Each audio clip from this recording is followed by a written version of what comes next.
20 miljardi, kas mums ir šī brīža parāds, mēs ļoti labi varam izreikināt. 1% ir 200 miljoni. Un, lai mēs saprastu tās summas, faktiski viņas ir šī gada procentu maksājums būs līdzvērtīgs visām Latvijas investīcijām ir Baltikā. Vienāds, tā summa ir vienāda. Cik mēs par procentu maksājam? Vienā gadā samaksājam, cik mēs pa visiem gadiem ir Baltikā. Mēs pie 25 miljardiem mēs droši vien samaksāsim tikpat, cik mums būtu, ja varētu nopirkt visus Sodras mežus vienā gadā.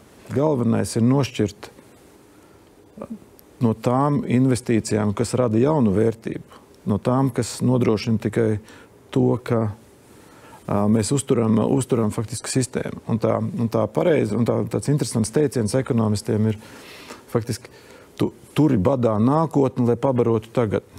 Prioritātes teorētiski būtu jāizvēlās pēc šī principa. Investēt tur, kur ir multiplikators atdevēji. Tas nozīmē, ka jūs netieši pasakāt, ka tie, kas ir uzturēšanas izdevumi vai pastāvīgie izdevumi, būtu jāgriež daudz niknāk.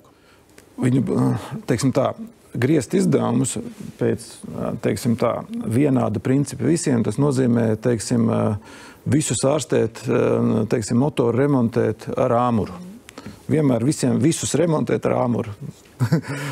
Ja mēs varam saprast, kas ir prioritāte, tad mēs dažreiz paņemam arī atslēgu kādu un mēģinām kaut ko atskrūvēt.